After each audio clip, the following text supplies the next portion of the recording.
Secondo un record di nuovi contagi in 2 giorni in regione, sono più di 2000 le positività stabili, ricoveri in ospedale. Per la Fondazione Gimbe, Friuli Venezia Giulia è indietro nelle vaccinazioni.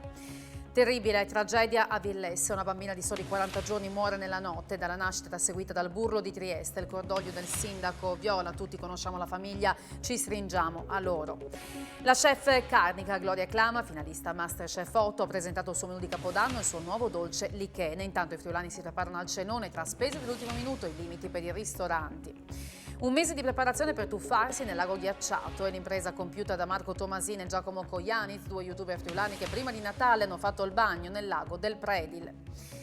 Dai big Lisa Vittozzi e Alessandro Pittina, le speranze dell'ex dell'atletica Andreutti e Vicenzino. Si aprono 20 giorni decisivi per le qualificazioni alle Olimpiadi di Pechino. Vediamo chi dalla regione può strappare un pass.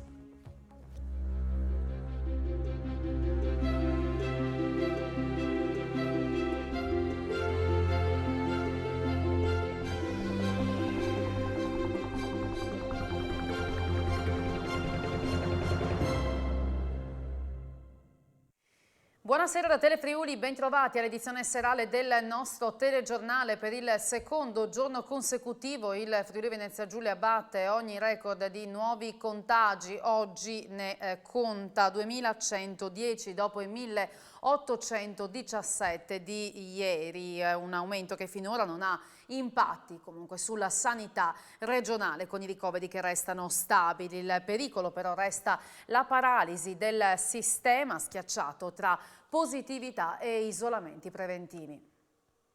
1705 positivi su 9.756 tamponi, con una percentuale di positività del 17,48% e 405 casi da 16.322 test rapidi antigenici. Sono 2.110 i nuovi positivi nelle ultime 24 ore scoperti in Friuli Venezia Giulia, il nuovo record assoluto dall'inizio della pandemia, che straccia anche il record già segnato ieri, in cui l'asticella si era fermata a 1.817.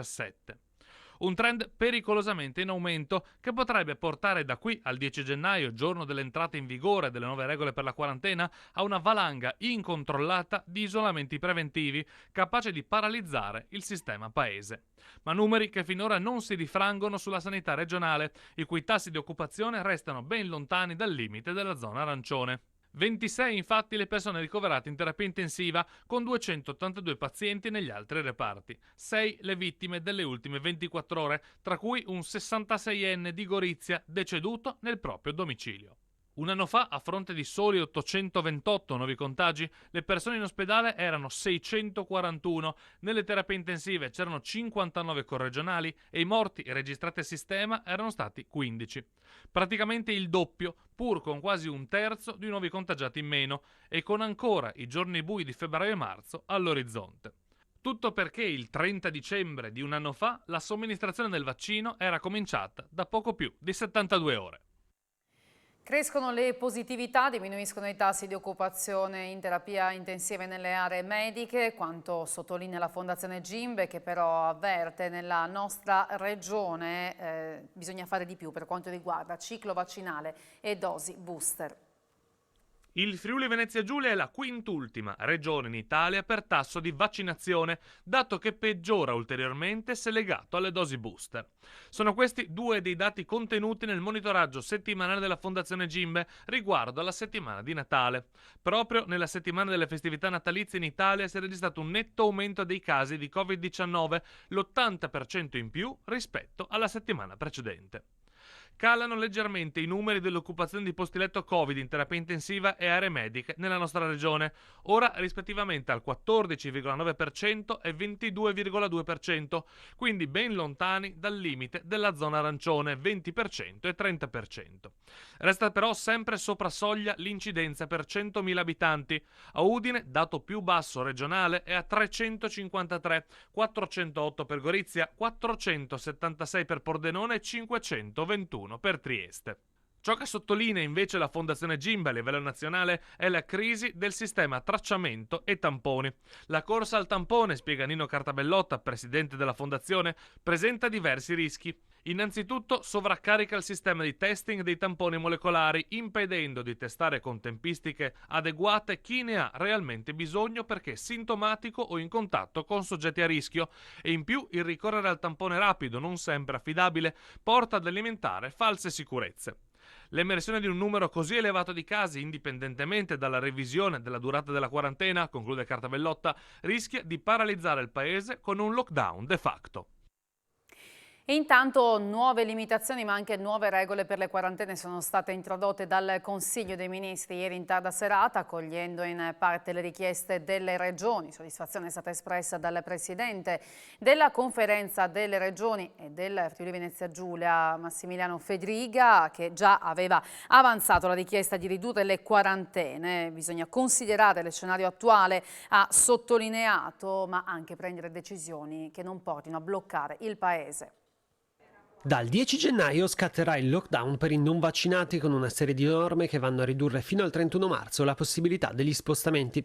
Senza la certificazione di vaccinazione o guarigione non sarà possibile consumare nei locali pubblici, anche all'aperto, andare in alberghi e strutture ricettive, salire sui mezzi di trasporto, dove permane l'obbligo di indossare la FFP2, frequentare spa e piscine anche all'aperto, accedere agli stadi con capienza ridotta al 50% e nei palazzetti, dove la capienza è stata ridotta al 35%, entrare nei teatri o nei cinema e poi è vietato praticare sport anche all'aperto. Va ricordato inoltre che il Green Pass dal 1 febbraio sarà valido 6 mesi. Per quanto concerne le quarantene non è più prevista per chi ha la terza dose o la seconda entro i 4 mesi. Ovviamente, se senza sintomi, si potrà quindi circolare purché con indosso la FFP2 per almeno 10 giorni. Chi ha solo la seconda dose dovrà stare confinato per 5 giorni, mentre per chi non è vaccinato l'isolamento è di 10 giorni. Sulle decisioni del Consiglio dei Ministri interviene la Presidente uscente di Confindustria Udine Anna Mareschi Danieli. Ora dice rapidità e certezze nelle decisioni, bene aver tolto la quarantena e sul Green Pass rafforzato per i posti di lavoro si faccia ciò che è necessario. A questo punto si sono dette tante cose, hanno avuto voce in capitolo talmente tante persone che ritengo che siamo giunti al punto con 80.000 contagiati e milioni di persone in quarantena, punto nel quale dobbiamo lasciare che a parlare sia chi ha gli strumenti per farlo, che a decidere sia chi ha gli strumenti per farlo.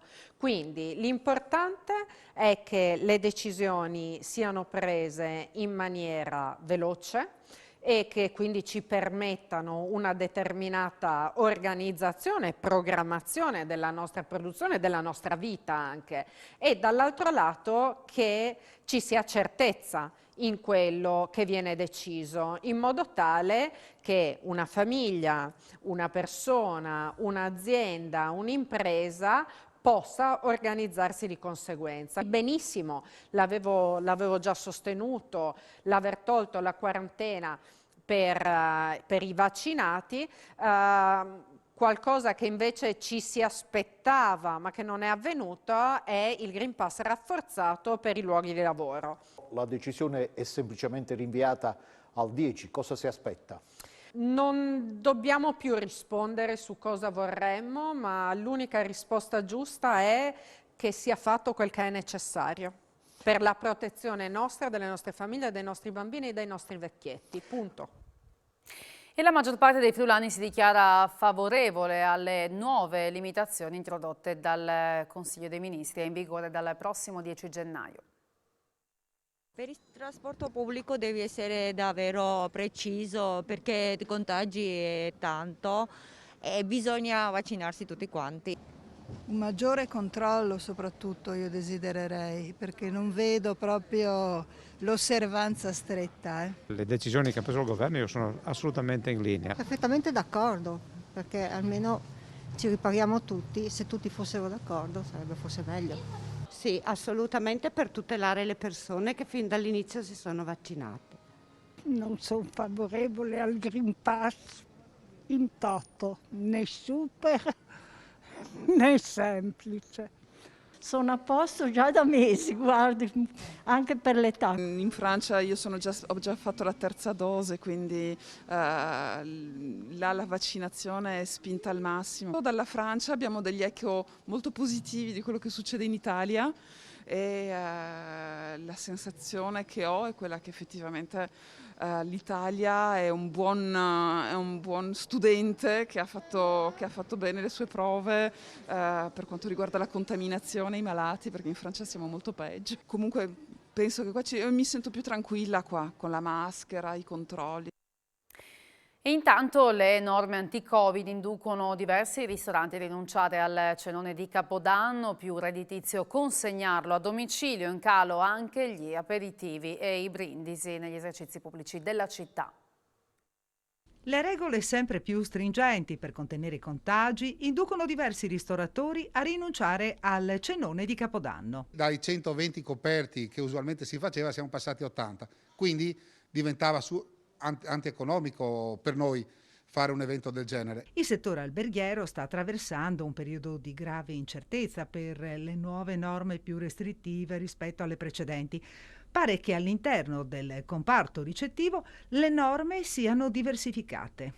I bed and breakfast e Airbnb, quelli non devono avere nessuna regola e quindi adesso si sta giocando una partita con regole molto diverse a scapito della nostra categoria degli albergatori.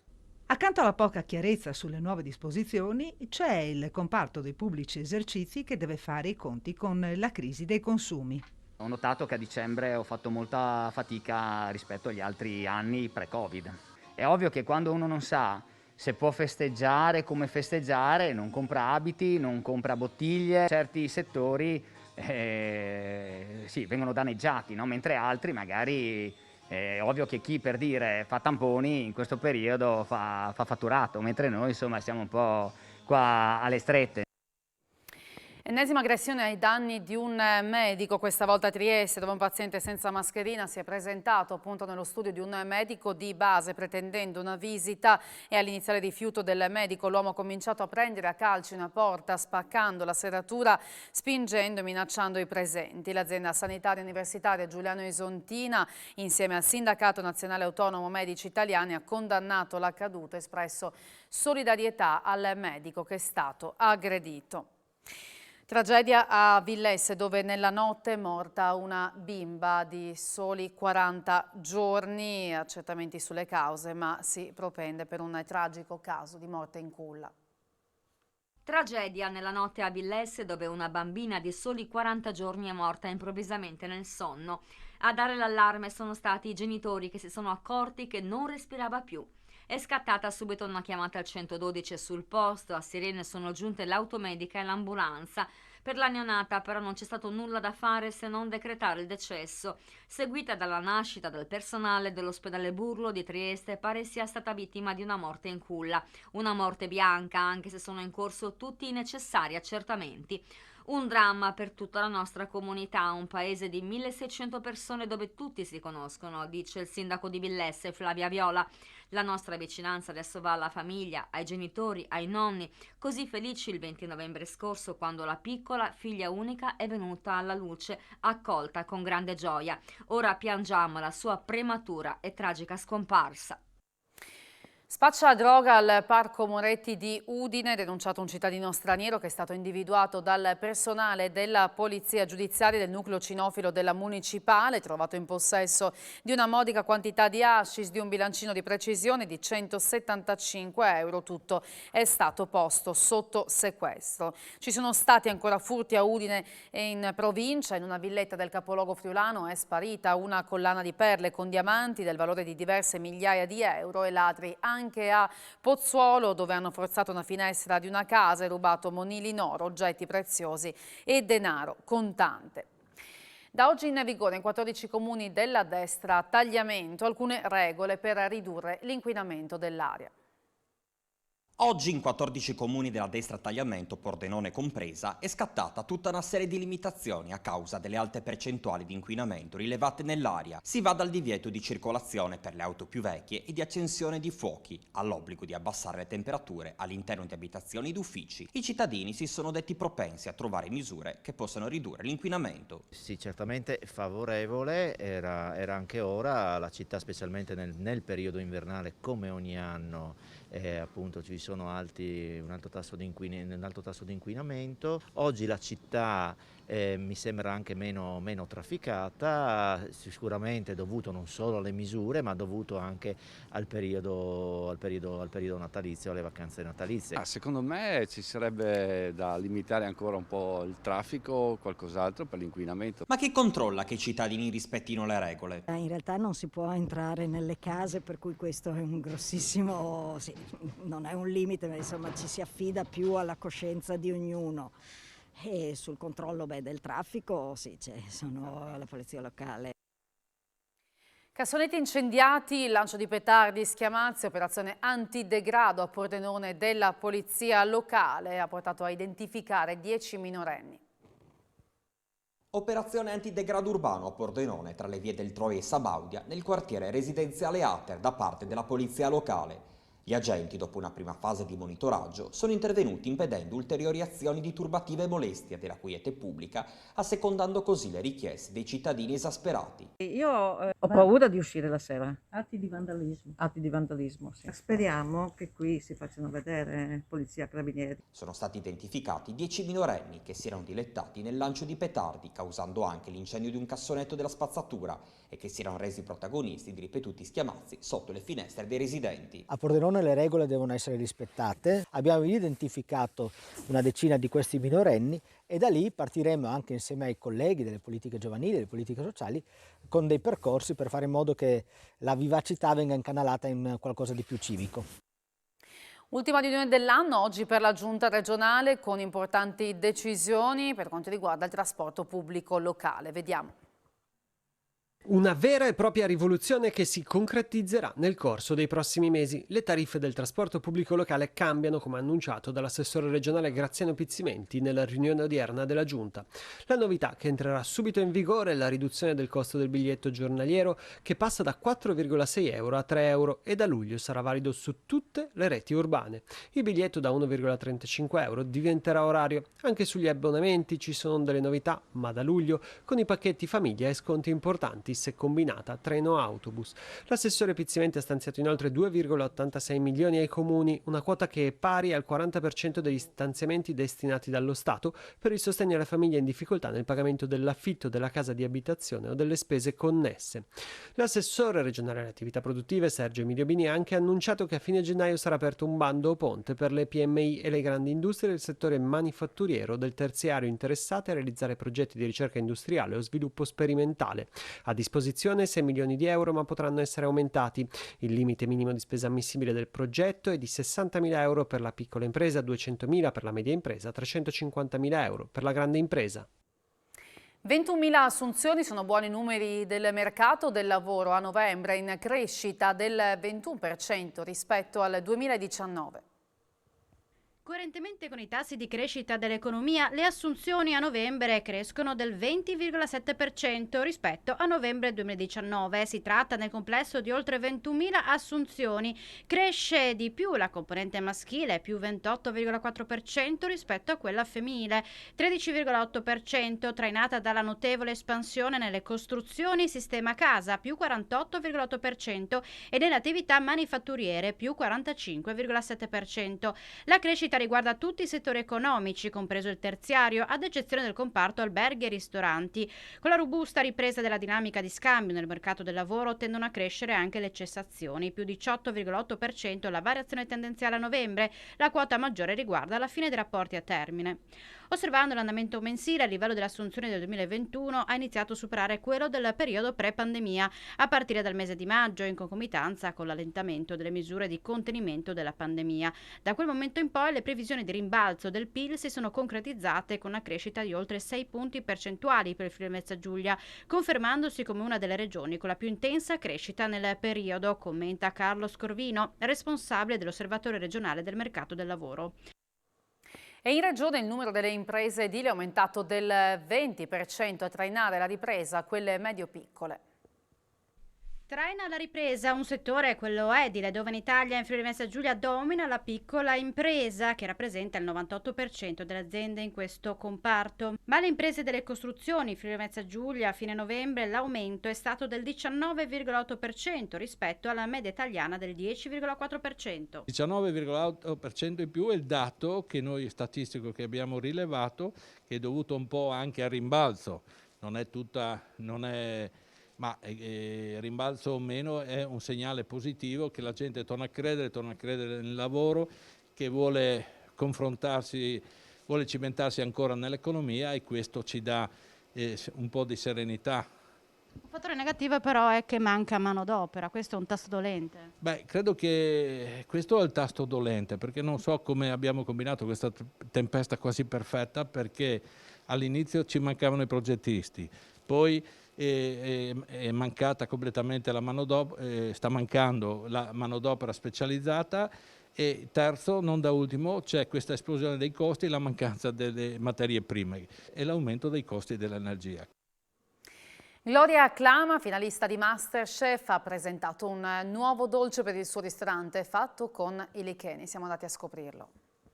Siamo con lo chef Gloria Acclama che ci presenta il piatto di Capodanno. Su che cosa si punta?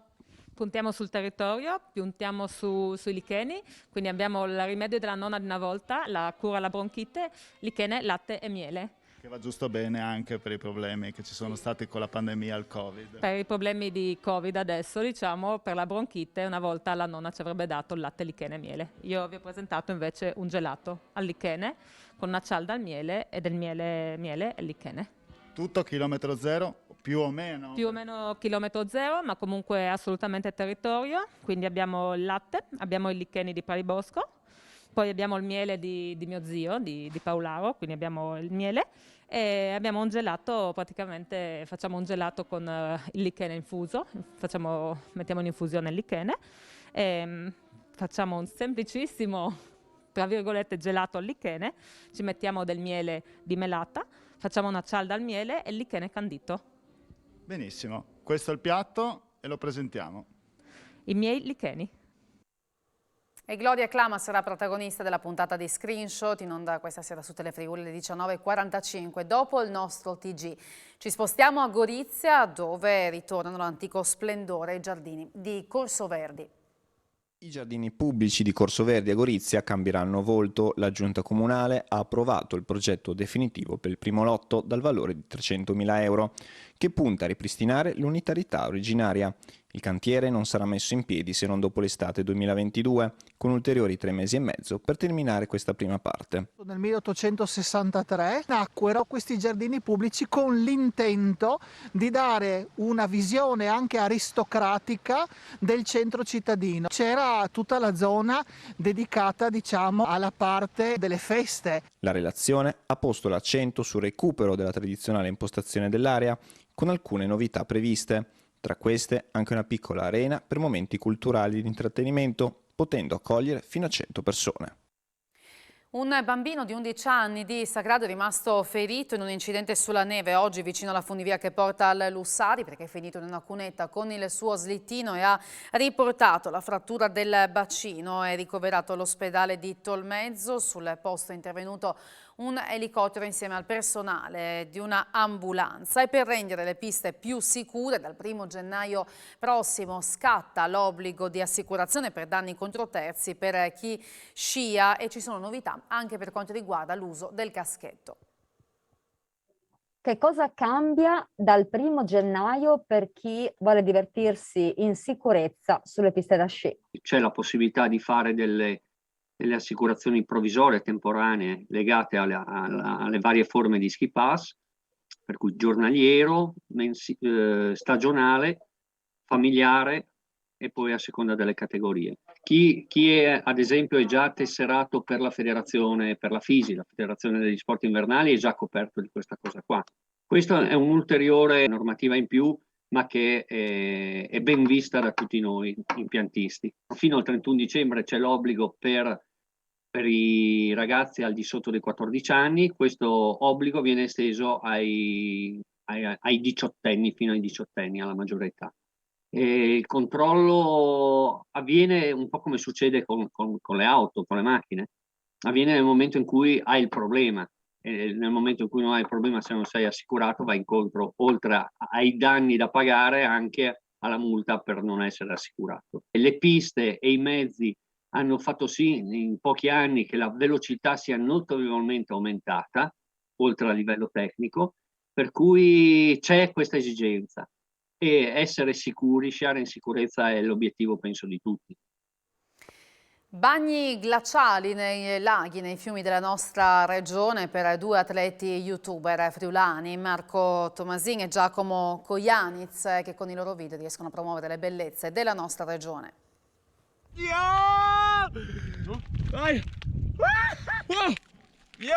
Loro sono Marco Tomasin, di 21 anni, di Cervignano, e Giacomo Kojanic, 27 anni, di San Giorgio di Nogaro. Hanno sfidato le temperature glaciali del periodo con ben -9 gradi esterni e 0 gradi della temperatura dell'acqua grazie a una grande preparazione fisica. Sono riusciti a immergersi per ben 30 volte nelle acque ghiacciate della regione, l'ultima prima di Natale a Cave del Predil. L'altro anno ho fatto 14 bagni ghiacciati in 14 giorni, cioè 2 settimane di fila. Poi il video mi è piaciuto così tanto e anche a chi mi segue è piaciuto tantissimo e ho detto, sapete cosa? Lo rifacciamo facendo un mese di bagni ghiacciati. Siamo partiti dalla Cava Paradiso, che è una cava naturale o artificiale, non mi ricordo, vicino a San Giorgio di Nogaro, per poi arrivare, non so se posso fare lo spoiler, fino al lago di Cave del Predil il 22 di dicembre. Era una cosa che mi incuriosiva, il fatto di fare una cosa estrema collegata appunto con i bagni freddi, è una cosa che ho sempre pensato di provare. Conoscendo Marco, che aveva in mente questo contenuto, abbiamo detto, beh, casca a fagiolo, dobbiamo provarlo insieme assolutamente. Presentato ieri sera a Udine il thriller giallo scritto dal sindaco di Gorizia Rodolfo Ziberna, già uscito 25 anni fa e ora con una nuova edizione. Dopo 25 anni, sì, anche perché me l'avevano chiesto già dopo il primo anno, anche perché si è reso irreperibile, grazie al cielo, grazie al successo di pubblico e di critica, e peraltro non sapevo se pubblicarlo con uno pseudonimo o se usare il mio vero nome, faccio outing davanti a lei. Mi è andata bene, mi è andato bene col primo, col secondo, con quelli successivi, e me l'hanno chiesto in tanti, perciò è un po' come quando uno dipinge o quando uno dipinge, alcuni dipingono per sé, altri per suscitare emozioni, così vale per la musica, per la prosa. Il piacere mio perciò di condividere queste emozioni che si riproducono anche attraverso un giallo, un thriller, con più persone possibile. Il mio scopo è questo, peraltro tutti gli introiti che deriverebbero all'autore dalla vendita del libro, tutti integralmente saranno dati in beneficenza. Perché leggere l'ultimo contratto? Perché io leggerei l'ultimo contratto, perché a me piacciono tantissimo da morire i thriller, i gialli. Io adoro quei libri che iniziati alle 8 di sera non spegni la luce del comodino fino a quando non li hai finiti, perché non puoi andare a dormire senza sapere come finirà. Ci impiegherai diverse ore, ma il mio auspicio è che accada questo, dalla prima pagina all'ultima pagina tutto d'un fiato. Si aprono 2 settimane decisive per gli atleti della nostra regione che ambiscono a conquistare un pass per le Olimpiadi invernali di Pechino, al via il 4 febbraio prossimo. Tutte le speranze di qualificazione dentro Sport FVG, dove parleremo anche di Udinese con la rescissione del contratto dopo Teodorcic anche per Forestieri. Spazio anche alla pallavolo e al calcio dilettanti. Io vi ringrazio per aver seguito il nostro telegiornale, vi auguro un buon proseguimento di serata su Telefriuli, arrivederci.